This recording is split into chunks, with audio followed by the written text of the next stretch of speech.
halal mortgage?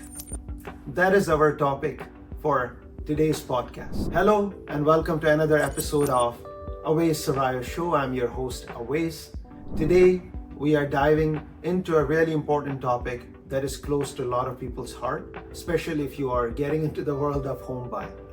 Of course, especially if you are looking to align that with financial decisions compared to your faith. Now, we all know that home buying is a significant investment decision for a lot of people. However, for Muslims, a traditional mortgage, which is focused on interest, present a huge dilemma. Enter halal mortgage or Islamic financing. Today's episode, we are looking at what is halal mortgage, how does it work, and what are some of the options Muslims can take benefit of aligning financing and staying true to their faith. So, what are we waiting for? Let's look into it. So, what is halal mortgage? I'll take help of my friend here because I just want to stay true to the definition. First of all, starting with halal mortgage, I'm not sure why it's called halal. However, the halal word means permissible, means you get a permit to do something. And mortgage, I'm sure, as you know, you're borrowing funds from an institution to buy a property or buy certain asset. Now, halal mortgage is an alternative to traditional home loans that comply with Sharia law, which prohibits charging or paying interest known as riba. In Islamic financing, engaging in riba is considered unethical because it's seen as exploiting borrowers by charging them money for money, which can lead to unjust enrichment. But here's the thing, just because it's a halal mortgage, it doesn't give you get out of jail pass for financial decision. It's not also helping you to avoid payments or getting shortcuts. It's about making sure that you are following, or your financial structure actually follows the ethical principles of fairness, transparency, and mutual benefit. So instead of paying interest on a loan like a conventional mortgage, halal mortgage follows or structures a deal in a way that follows Islamic principles. So how does halal mortgage work? Let's break it down. So how does halal mortgage work? Now you must be wondering, if it's halal and there's no interest, how does the banks make money? Of course, there are few different structures that Islamic banks or financial institutions follow to make sure that they are following the principles properly and everyone is protected and treated fairly. So what are some of these structures? We will break it down now and I will go through one by one through all these structures. So number one structure is murabaha. Murabaha is the most common structure, and I feel at least it's one of the best structures that you can follow to make it most halal in my view. Murabaha mortgage is very simple.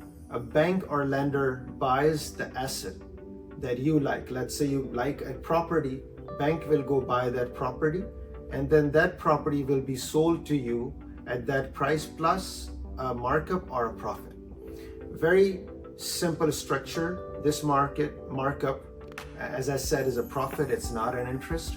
You become homeowner, the payments will be structured accordingly, and you continue making the payments once you are paid off the properties on. If we look at the numbers, very simple numbers, let's say you like a property which is $100,000. Bank will now go buy this property for $100,000.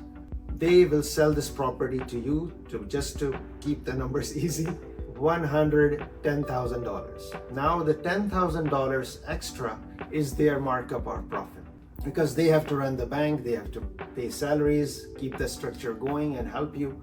They just keep certain profit in it. There's no interest involved, nothing. Now you get $110,000 structured like we have any mortgage structured as a monthly payment with terms, amortization, etc. And you get the proper structure and you make your monthly payments going forward. Once you pay off $110,000, the property is all yours. So hope that is very simple, easy example that I can give. If I look at here, you're paying a price that reflects bank's costs and their agreed upon profit.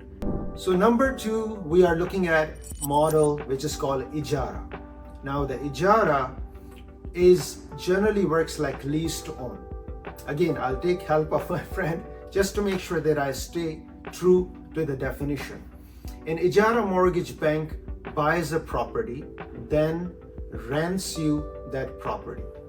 The rent payments are typically lower than what you will be paying in a regular mortgage. However, in those payments, certain part of the payments in going towards your principal, and you are buying the property over time. Now let's look at an example. Again, as we looked at earlier, we'll use very simple numbers. Let's say we buy a property for $100,000. The bank buys the property, then rent that property to you. For example, the rent is very simple, $2,000 a month. Part of the $2,000 a month rent applies to the principal, essentially helping you gradually take the payments, make the payments, and take the ownership of the house. Over a pre-agreed period, you will buy out the property or bank's share, and you will be full-fledged owner of the property. This structure can be very appealing because it doesn't involve interest and it offers flexibility while ensuring that both buyer and bank have aligned interests in the property's value. Number three, and another most common structure, is called musharaka. Now, talking about musharaka, it is a partnership model where both you and the bank, let's say, come together and buy a property as a partner.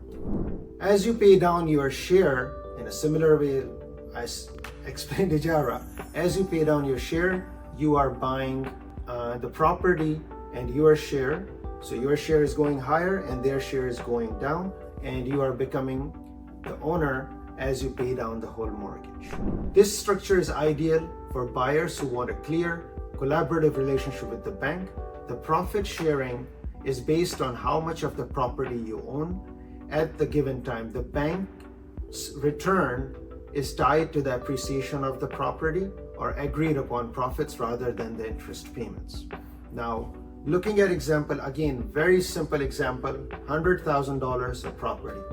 Bank will buy the property jointly with you at $100,000. Let's say in the beginning, the partnership is 80-20.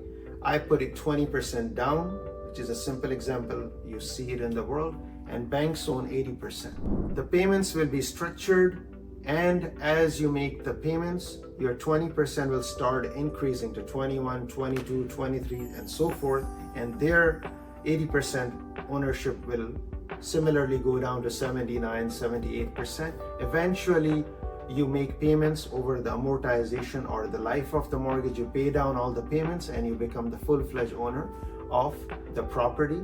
The rent you pay on the bank's share is often based on value of the ownership, not the interest. So just to clarify, again, over time, as you make payments, you gradually buy out the bank's share until you own 100%.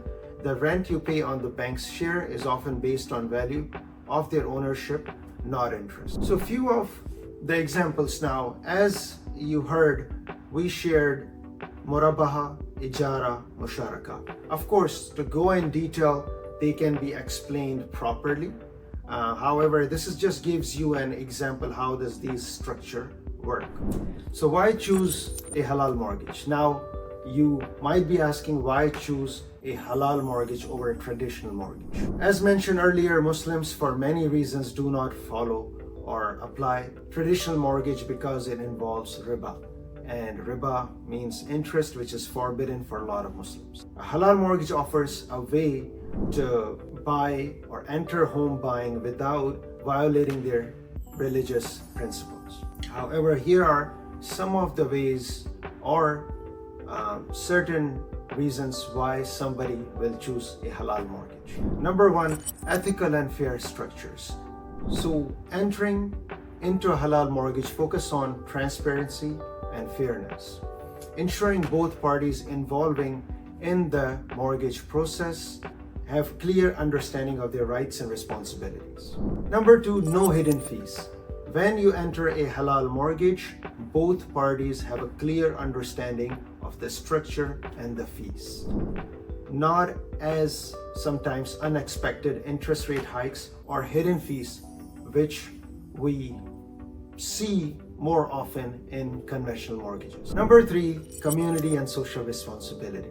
So by choosing a halal mortgage, you are supporting financial institutions that focus or prioritize ethical principles, including investments in community-based projects or initiatives that are in line with Islamic values. In short, it's not only about avoiding interest rates, it's also about making a choice that aligns with your personal values and faith. So are halal mortgages available everywhere? So one challenge a lot of people, especially in Islamic faith, face is if you are in certain regions like Middle East or India, Pakistan, there are a lot of options available in terms of halal mortgage. However, outside these regions, places, for example, Canada, I'm sure a lot of people have heard about halal mortgage. Previous Prime Minister Trudeau spoke about it, but there is not a lot of options available in the Western world, for example. In UK, yes, there are certain banks that offer halal financing, so they have more options than what we have in US or Canada, in general North America. But as the awareness is happening, a lot of options are coming up. We do not have Islamic Bank in Canada. However, there are institutions that offer halal mortgages. I am, just to disclose, not a priest. I'm not connected to any special organization. However, being in real estate, I am partnered up with few institutions, and I've been helping people with halal financing if they need since 2017. So I've been doing this for quite a while. Some of the prominent names in Canada which we follow are there is Manzil, there is Tijara financing, there's Ikraz that is coming up with Murabaha product, there's Aya Financial, and so forth. So there are some options now available in Canada that you can benefit. But yes, hopefully with time we will have it available more places and more locations so people can take benefit of. So there you have it. Halal mortgages are ethical, faith-based option that is available other than the traditional mortgages, and they are close to Islamic principles of fairness and transparency. Whether you follow Murabaha, Ijara or Musharaka option, these provide way for Muslim to avoid or violate any religious belief following interest. If you are considering halal mortgage, it is a good idea to check, research and find options where you live. As I said, I'm in Ontario. If you're looking for options in Ontario, I can definitely help you with some institutions who provide halal financing. So this wraps up our episode for today. I hope the topic helped you understand some information about halal financing. If yes, please share it with others. If you have any questions, inquiries, please comment below so I can help you. We will be looking more into it in the future, maybe bringing some individuals that can help us understand halal topics better. But for now, this wraps up our episode. If you found this episode useful, lastly, please like, hit the bell icon and subscribe to the channel. Hopefully I'll bring more profound or important topics like this next time. So until next time, take care and happy house hunting. Have a wonderful day.